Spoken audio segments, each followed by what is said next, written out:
Welcome back to the channel, y'all. So we are facing a marriage and demographic crisis all across the Western world. Women have largely been to blame for this, specifically feminism, and a lot of women who are pushing back against wanting to be mothers and wanting to start families. And while I do think there is a lot of merit to that, I think women do bear a lot of responsibility for the failure of relationships and the decline in birth rates.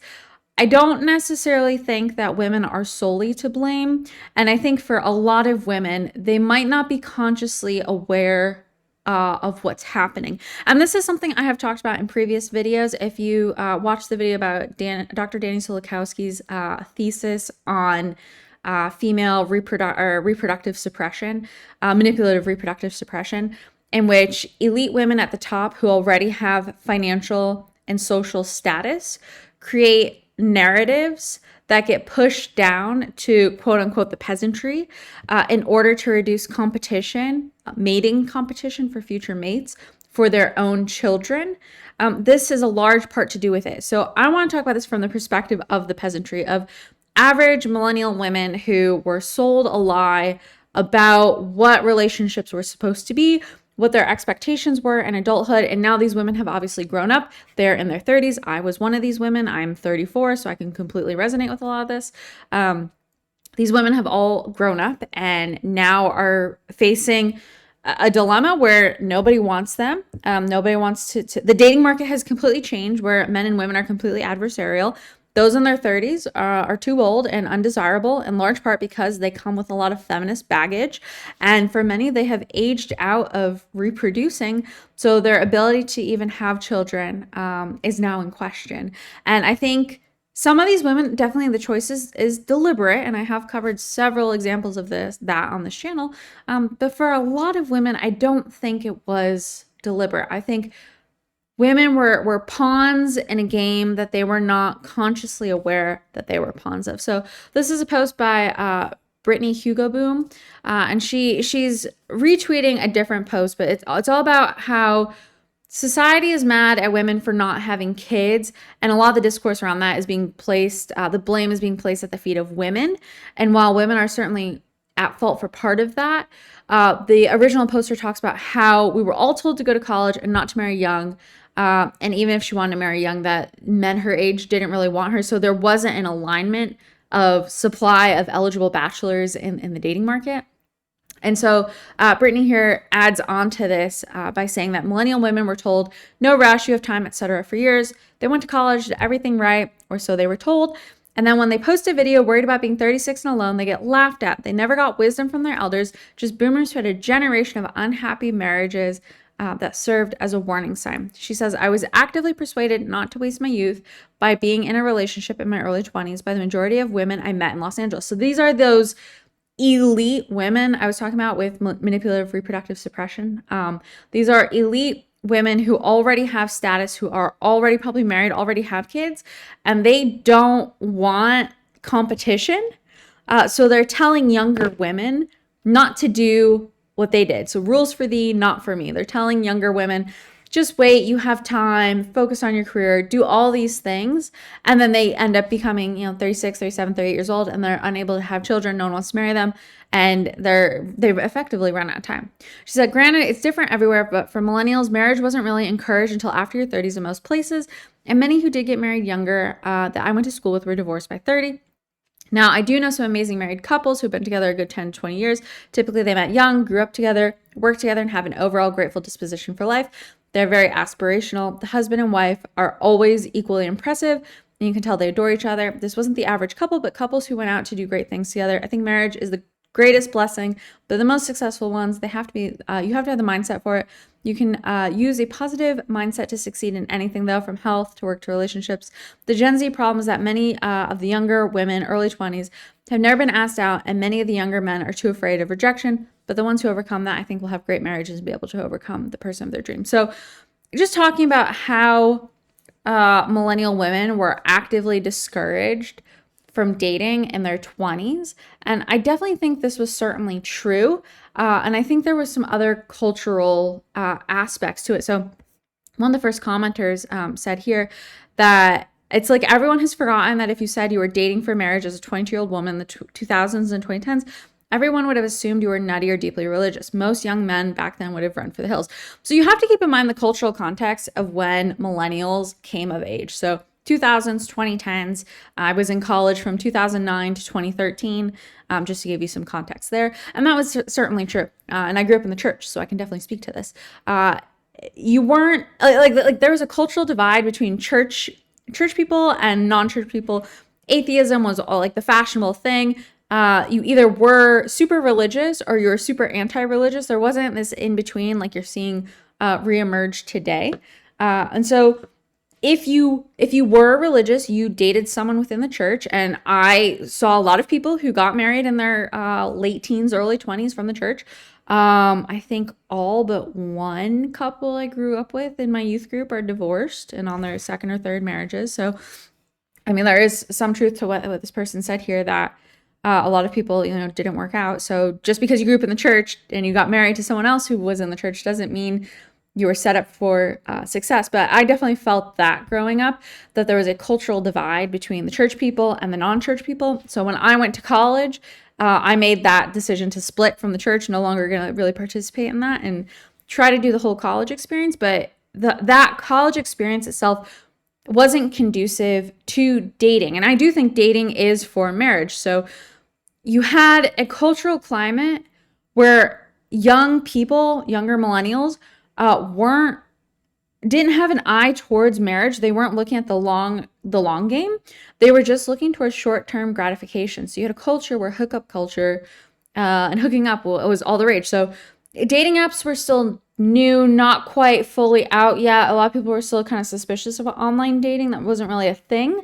But at the same time, people weren't really interested in long-term committed relationships either. So I get critiques when I bring this up a lot that, well, the whole point of college for a lot of people is that that's where you're supposed to meet a potential spouse.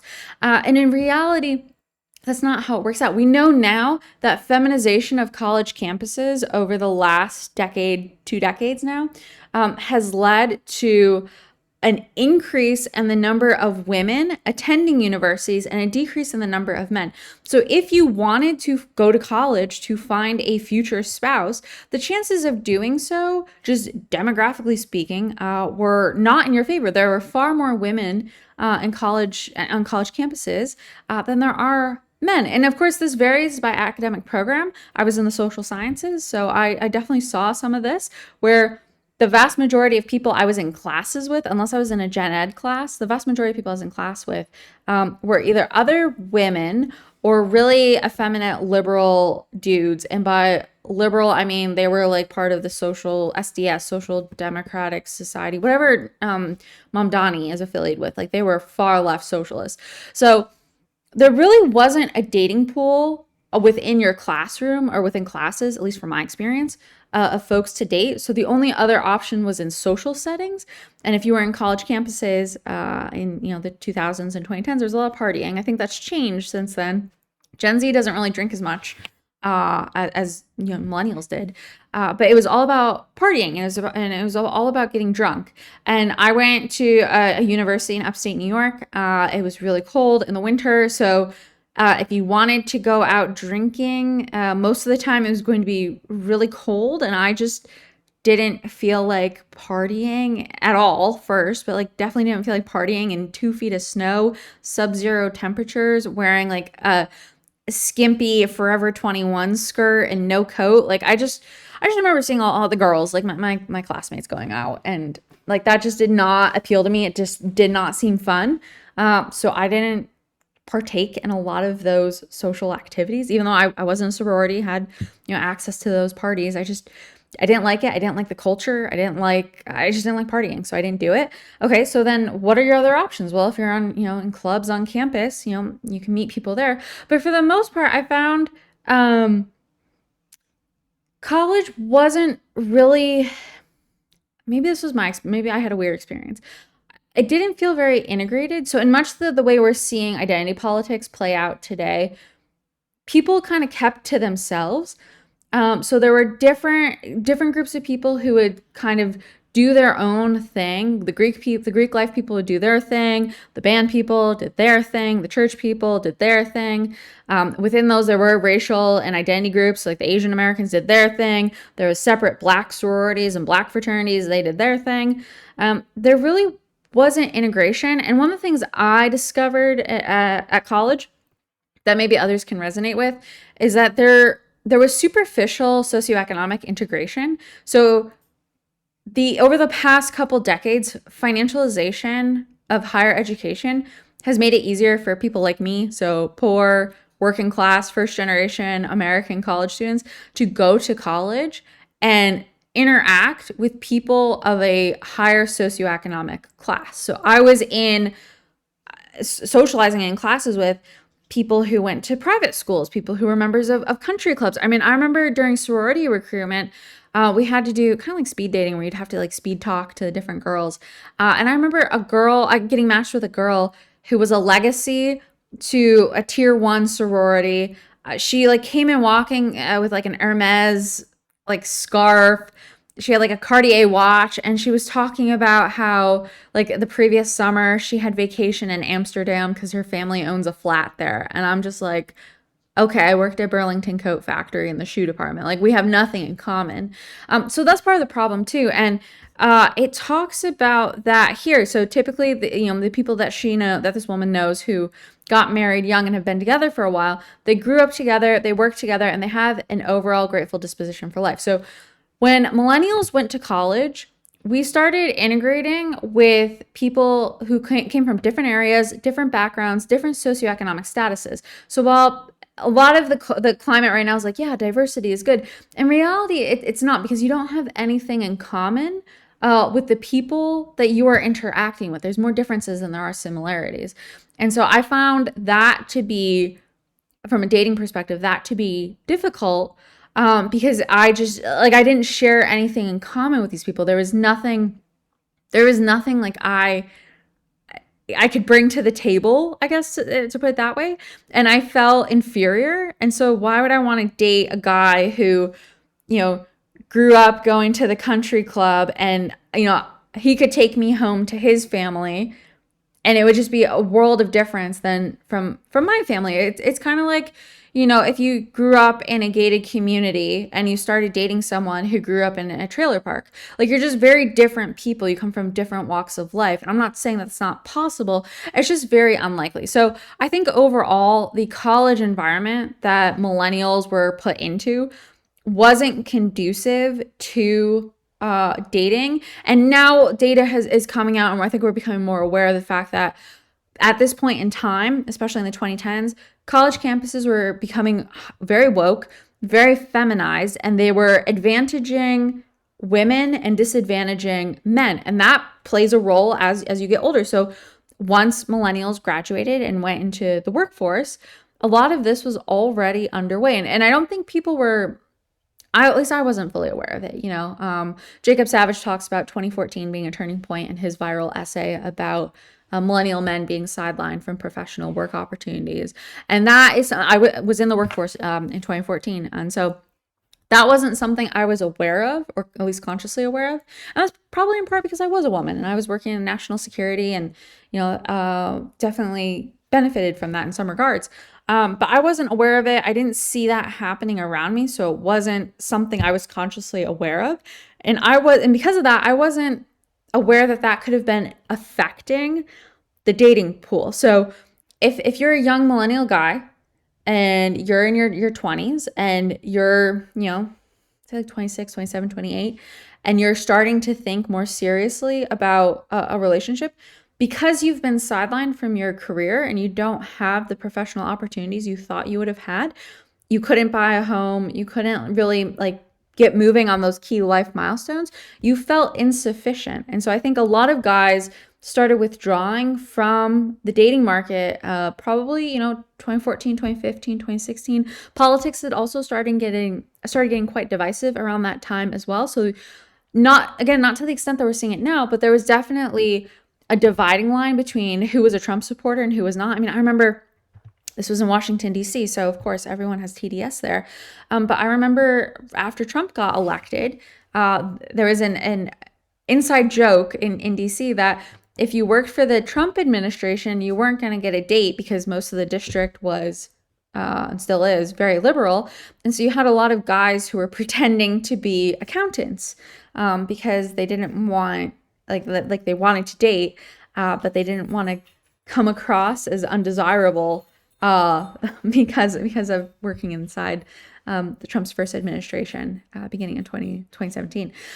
So that's important, I think, important context to keep in mind because things were already starting to change politically where politics was starting to play a bigger role in mate selection and who you wanted to date. So I think part of it was young men weren't getting the opportunities they needed to succeed. Part of it was a change in politics, but then part of it too was Me Too. And again, I'm guilty of this. I was completely oblivious to the impact that Me Too had on guys. So like many other millennial women, I was spending my late 20s going to coffee shops and waiting for guys to approach me and could not figure out for the life of me why no one was approaching me. And you know, for me, I internalized a lot of that and I thought it was something wrong with me. I was fundamentally flawed as a human being. I was unworthy, unlovable. So much of the same feelings I think a lot of guys are experiencing now, like women have been feeling that too. So yeah, like, and I highlight a lot of terrible things women do on this channel. I know the overall culture of women right now is pretty negative. It's not all women. I think a lot of women have been caught up in this and have been stereotyped along with a lot of the women that you're seeing on social media who are just doing horrendous and awful things towards men. But it's not all women. I think there's a pretty sizable group of women who were like myself, who well-meaning, just wanted to, you know, succeed in their jobs, you know, and get married and have a family. And for one reason or another, haven't been able to. But I think all of that really coalesced for millennials. So that by the time they got to their late 20s, there really wasn't a pool, like a dating pool for them. There weren't guys who wanted to date for a number of reasons. I think guys were kind of delaying dating for themselves because they weren't where they wanted to be in their careers. They didn't have the things they wanted to have in place in order to start families. So the dating pool wasn't there. And so since then, I think politics has gotten even more polarizing, and you're definitely seeing this now, where just women refuse to date and talk to anyone who's a conservative, right? Or anyone who's the slightest bit like right of left. Like you have to be all in left, and these women are completely delusional because in order to be a leftist man, you can't actually be a man. You're very effeminate. So a whole separate conversation there. But there isn't the supply of men ready to meet the demand of women who wants them. So where does this lead? Well, you know, for my case, it was acknowledging I was wrong, acknowledging feminism had sold me a false bill of goods, and that I had been lied to, and making a decision, waking up and saying, okay, I want a family, and I am not going to get a family if I continue the way I'm going. It's kind of like, you know, waking up and having like a weight loss revelation, or, you know, if you're suffering from an addiction and you wake up and you're like, okay, like I need to be sober. I need to quit this. I need to quit that. It's very much the same thing. You have to come to the decision for yourself and realize, okay, this is not working. I need to try something new. And so that's what I did. Woke up, was like, okay, I want a family, and I'm not going to get a family if I continue down this trajectory. So it's time to course correct, acknowledge, take the L, acknowledge I was wrong.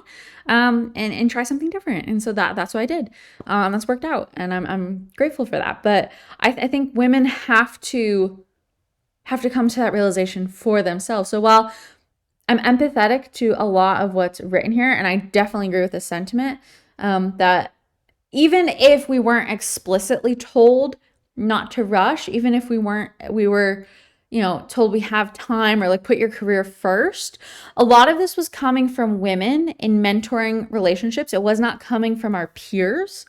And if, again, you take that socioeconomic dynamic into mind, I don't know where this young woman comes from, but I know from my own experience, when I went to DC, right, like I was playing in a very different game, socioeconomically speaking, than all of the people around me. Like I was not cut out for that world. Did not understand it, didn't know how to play the game. And so when women like this woman talked about here, how she was being persuaded not to waste her youth by the women she met in Los Angeles, I can resonate with that because that was also kind of part of the culture within DC. It wasn't necessarily don't waste your youth on a relationship.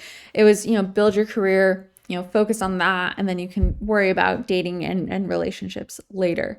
And so whether it was deliberate or not, the women above me were transmitting messaging to me that I internalized and took action from. I can definitely resonate with a lot of this. And I think a lot of women thought they were doing the right thing. They thought having a career was important because that's what they knew. That's what they were told to do. That's what they knew. And if you don't have someone to take care of you, or you're not, and if dating isn't for marriage, which I think it was destroyed. Like that whole edifice of relationships was destroyed in the 2000s. And that gets back to like the division between secular culture and church culture. If relationships aren't for marriage and there's no prospect of entering into a marriage with someone who's going to financially take care of you, I think a lot of women, and speaking for myself, like you feel like you're solely responsible for yourself financially.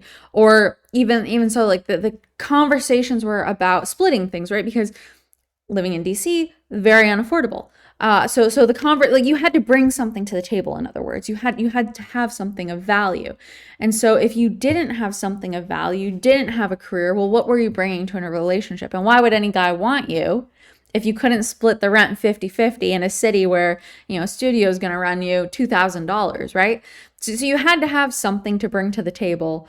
And especially in this very like collegiate feminist world that we live in. And the conversation, because you're surrounded by all these other feminist, college educated, liberal women, they're transmitting the same message to you. And because a lot of conservative traditional voices were being shut out, first is, okay, you're a religious nut. Okay, now you're a MAGA nut. Those alternative voices weren't coming in. So I think a lot of young women weren't hearing an alternative, didn't see a future where there could be a relationship where career didn't matter for them because they still had to be financially responsible for themselves. And so that I think that kind of put blinders on for a lot of women as well. And they didn't see the opportunities that could be in their future if they surrendered feminism and they accepted a different mode of life. So I think that's part of it as well. There's just like an echo chamber where a lot of these women resonate or occupy. A lot of it's in cities, and they're surrounded by other women who reinforce these myths and these narratives. And then again, because there is that innate manipulative reproductive suppression that's being transmitted from the higher ups down, I think women were endowed with a belief system that they didn't really realize was being passed on to them. So I think there's a lot here. And I just want to share this because I don't think that women are solely to blame. I think there's some accountability, right? So you have to wake up and take ownership that, hey, I was lied to. Okay, this isn't working. Need to try something different. There's definitely that. And so if young women aren't doing that and they're not prepared to do that, they will end up like millennials, being in their late 30s and not married and not having kids. So I think Gen Z younger women need to listen to what the older women are telling them with regard to these warning signs, because I think that's important. So you have to take accountability for yourself. You have to take responsibility and deliberately choose to change directions. I don't think blaming this is the solution. So I don't necessarily think this author is blaming. I think this is more just attributing that the adults in the room, so to speak, gave advice. That advice was wrong. The younger, less experienced millennial women internalized it and grew up in a cultural climate that was not conducive to dating and thus not conducive to relationships. So by the time they got of age in their 30s, where they had to pick up the pace and actually like commit to a relationship and commit to marriage, they found their options were far more limited than what they had been in their 20s. And so I think that's what a lot of this is about, just attributing to what has happened and acknowledging it for what it is without necessarily pinning blame on either side. So I want to share that because, like I said, I think a lot of women get a bad rap because of what you see on social media and what a lot of other women are doing. I don't think this is every woman. I think there's still a lot of good women out there. Some might still be liberal feminists. And it might not be because they believe in that ideology. It could be because they just don't have exposure to anything else. They don't have a guide or someone leading them to an alternative path. And I know for me, I was able to walk away from feminism and like say, okay, that was wrong because I grew up in the church, because I already had a foundation, a conservative traditional foundation. And I could say, okay, maybe the church ladies were right. Maybe the women I grew up with and that, mentored me in my youth group when I was a teenager, maybe they did something right. Maybe this whole experiment that I've been doing for the past, decade or two has been wrong. Maybe I'm at fault. And so I had the ability to see that and acknowledge it for what it was. And if you didn't grow up in the church, and if you're not surrounded by traditional culture and traditional values, if you've only grown up in the upper middle class in an urban area, you've only known other college educated people, and you've only followed that path, you're not going to know that another option exists for you. So a lot of women are to blame, yes, not all women, and I would just encourage you to give them some grace. And I know that's hard to do, but give them some grace because I think they're waking up to the hard truth as well that they were lied to. And unlike men, women do have a biological clock. So the consequences of this, I think, are going to be far more profound for these women than I think for a lot of guys. I think a lot of guys have the opportunity to bide their time. But I think for a lot of these women, they're going to wake up 36, 37, 30 years old, and they're going to feel like they've been slammed into a brick wall going 100 miles an hour. They're not going to know what hit them, and they're not going to necessarily see a pathway forward. So I think this is a huge problem. It's going to be a massive mental health crisis for a lot of women, and those who can come out of it will. I think others will just devolve deeper and deeper down their TDS feminist rabbit hole because they only know to blame their perceived oppressor. They don't know how to take accountability for themselves, and they don't know what the options are around them. So I wanted to add this because I think this is really important to understand where we're at today and especially where we're going. If you're a millennial guy watching this, I would definitely love to hear your take on what your experience was in your 20s, because it's obviously going to be a lot different than mine. But if some of the things I said resonate, like, did you feel like it was hard to date because you weren't established in your career?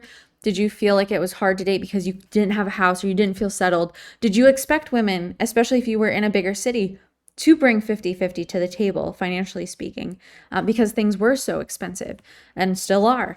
What do you expect women to bring to the table? Because I think there is a perception out there that women have to bring something of value, and that value could be playing a traditional role, mother, wife role, taking care of the home. It could be a financial role, but I think women don't. There's a mismatch, and women don't really know what they're supposed to bring to the table. I think a lot of women, because of the cost of college, the cost of living, think it has to be financial. And so I'd be curious to know what your perspective is on that as well. Thanks as always for watching. If you know any women who could benefit from this, I would love it if you would share it with them. I think it could help a lot of women out, just knowing that they're not alone, and that there's a lot of things that have happened outside of our control. We can't control the world around us, but we can control how we respond to it, and this is a great example of that. So definitely share this with them. Thanks as always for watching, and I'll see you in the next video.